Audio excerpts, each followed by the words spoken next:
What's up, everybody? Welcome to Mad Dog Mike. This is the second episode of Celtics Game Day Recap.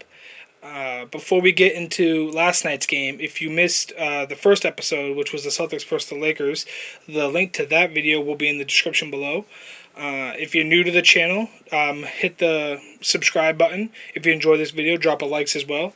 And turn the notifications up so every time I post a video, you'll get a notification about it. So going about last night's game, it was another great game, both by the Celtics and the Warriors. Both teams' offensive lineup played really well. The defense could have been the Celtics' defense was great, and at points like they really struggled in the first quarter. Golden State scored 35 in the first quarter. You were down, I believe, 11 after one. And then the defense really got turned up, and then the Golden State Warriors turned it back on in the fourth quarter. But the story of the night for the Warriors last night was Steph Curry.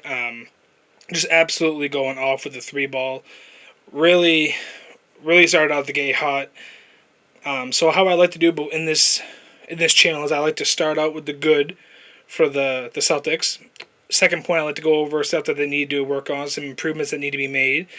And then the third part, is the preview for the next game, which happens to be tonight. But we'll get into that later on.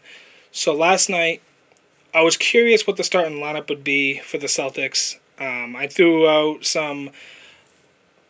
You're obviously going to have Tatum, Brown, and Walker start, but what was it going to look like after that? Was it going to go back to the two big lineup? Was it going to be Semi Ojeleye starting? And we found out that they ended up starting Daniel Tice at the 4, which is what I thought that they would do with how well he's been shooting lately, and then Thompson at the start at center. So, other than Steph Curry, the Warriors really struggled last night. Draymond Green only had 2 points.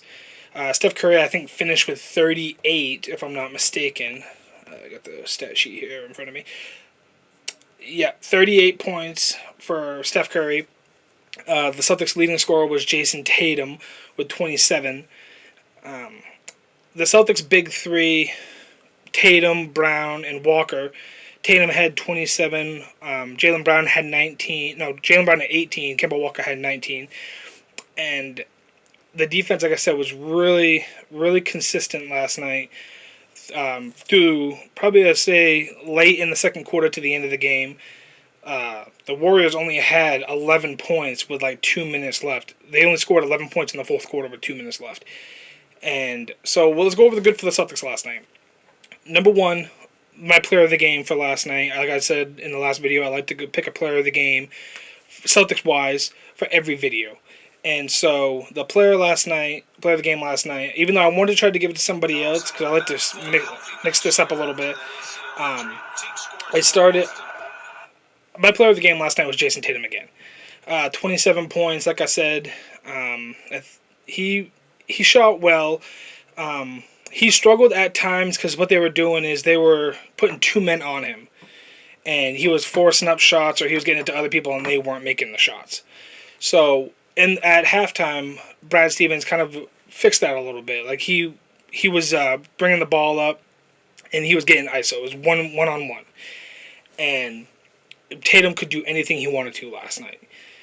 Same thing with Kemba Walker. Kemba Walker struggled against the Lakers, going 1 for 12 in the last video. 1 for 12 with 4 points. Last night he scored, like I said, 19 points.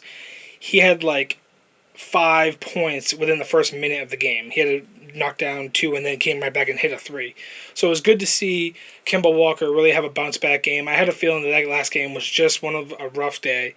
And then Jaylen Brown kind of took a step back. I guess he's been putting up late 20s points numbers, and he scored 19, which wasn't 18, which wasn't bad. And you don't need Jaylen Brown to score 30 points every single game for the team to win. So he contributed there. Daniel Tice, another great game by Daniel Tice. Shot 3 for 3, shooting threes. Played great defense, had a couple of really key blocks that looked like they were going to be wide open baskets for the Warriors. So, yeah, the offense played well. Defense played well. Steph Curry, like I said, I knew going into this game that he was just gonna go off. That Steph Curry is having a great season. So, with looking at the Celtics last night, their offense, their defense, really key last night in getting a win and snapping this losing streak because they were on a losing streak. I think they lost like 3 straight in 4 out of their last 5. And they were like borderline being a 500 team if they would have lost tonight. But they pulled out the win. They improved to 11-8. The Warriors falling to 11-10, which kind of surprises me in a way. The Warriors, I think they have a really good team. Steph Curry, Draymond Green, Andrew Wiggins. They have a good team. I mean, they're not at full strength because, like I said, you're missing Klay Thompson. But the team is a good team. I mean, this is a team that's been prone to winning. They have one of the best coaches in the NBA in Steve Kerr. So the Warriors, I'm not worried about them. They'll make the playoffs, absolutely, even though they're at a 500 team right now. So now to go over the bad, I feel like the Celtics they weren't playing tight defense enough they were giving too much space to Steph Curry and the other player there. I have the lineup here pulled up. Kelly Oubre Jr. They had so much space to hit their shots, and so the Celtics was giving them space. And I feel like with some of these really good basketball players, you need to play tight defense. Don't get me wrong. The Celtics defense last night was good, but it could have been a lot better. So it was good. Another stuff that needs to be worked on is, again, the bench. The bench scored 26 points in, I think I said, 67 minutes. That's just still, it's not going to cut it. They got carried by the offensive lineup again last night. There was one player on the Celtics bench that really had a great game, and that was Grant Williams. Shot 4 for 4 from the field, 3 for 3 shooting threes, and was a solid 4 for 6 at the free throw line. And Grant Williams has been like a 70% free throw shooter, and he shot 4 for 6. Nice game last night by Grant Williams.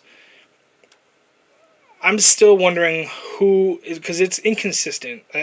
Grant Williams isn't going to be the guy that's going to come in every single game and give you the points. You need to find that guy. And so I'm just not sure where that's going to come in the future. Peyton Pritchard and Marcus Smart are still a week to a week and a half away from coming back, and it doesn't feel like a trade is going to be coming anytime soon for the Celtics. So I'm wondering where this scoring off the bench is going to be. Now, they have guys that could do it. Like, they have Semi Ojeleye. They have Javonte Green. Jeff Teague had a decent night. He's been shooting really bad this season, but he had 9 points off the bench. I need to know, like, who is going to be the guy to come in off the bench and give you double-digit points every single game. And looking at this bunch, I just don't see it right now. So I imagine that Danny has to make a trade before the deadline for bench depth because I just don't see it right now. Aaron Nesmith, Carson Edwards, Tremont Waters, none of them played last night.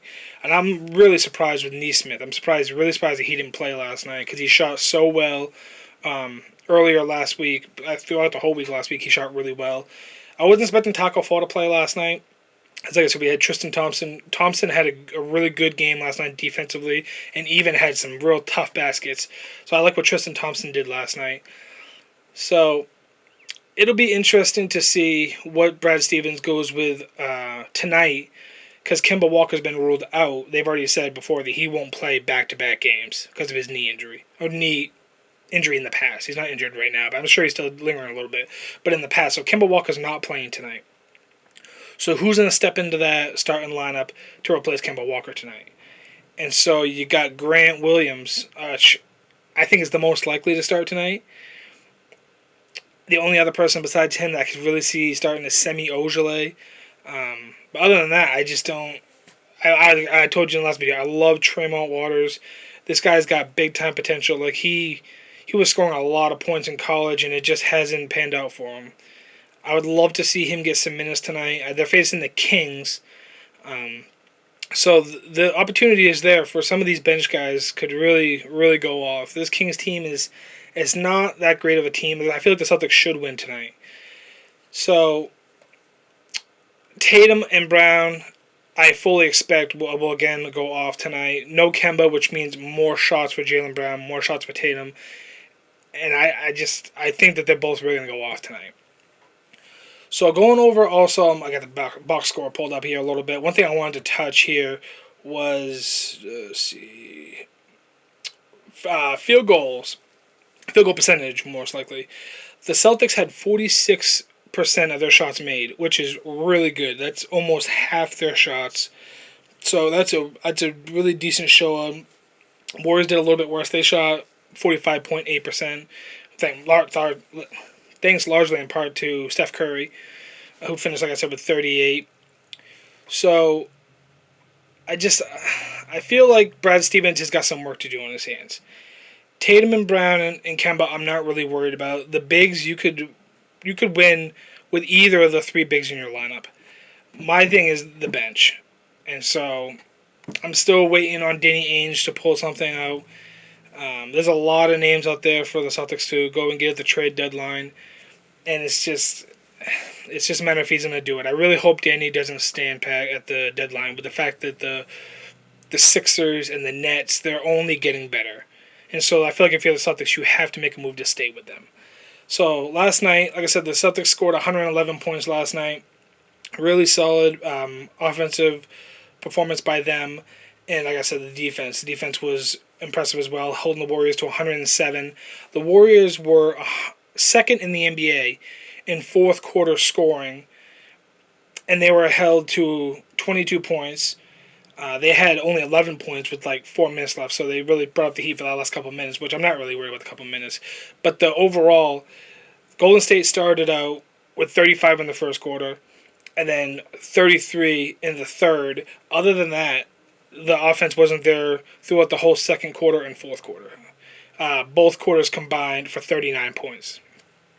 So that really does show that the Celtics defense is getting better. I'd be interested to see what you guys think about the team. I got a feeling I already know what everybody's going to be thinking about the bench, but drop in the comments below. Tell me what you think about the team. Who you think should start tonight for the Celtics, with Kemba Walker being out. Who you think that they should go out and get at the trade deadline. There's a lot of names out there. You don't need a flashy superstar. You don't need a flashy superstar for this team. They have enough of those names there. They really don't need a flashy superstar. Just a consistent shooter to play 20 to 25 minutes off the bench and give you double-digit scoring is what I think this team needs. So, yeah, I'd be interested to see. And like I said, they're facing the Kings tonight, so I think the Celtics could pull out another win tonight. This is game 2 of a 5-game road trip straight, which they're 6-5 on the road. They're about an average team. I really think that they're going to pull out a win tonight against the Kings. So, yeah, I'd be interested to see what you guys think. I personally think this team is... this is ESPN. So, yeah, tell me what you guys think about the team.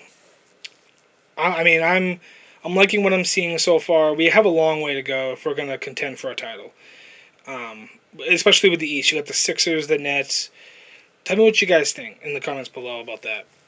So, so there'll be another video tomorrow going over the Celtics-Kings game tonight. So, I really hope you guys enjoyed this second video. Like I said, I plan on going consistently through the rest of the NBA season talking about the Celtics and every game that they play. I'm also going to be posting a lot of stuff sports-related. I might do a Super Bowl preview later in the weekend, probably around Friday or Saturday. And there'll be another channel out in the future, just a heads up for all you people that like to tune into more than just sports. I have an entertainment channel coming out in a little bit in the future. So yeah, I appreciate you guys tuning in. It means a lot to me. The support I've been getting in this channel, it really has been a grind. And it's only going to go up from here. So thank you again for everybody that tuned in, and I will see you all tomorrow.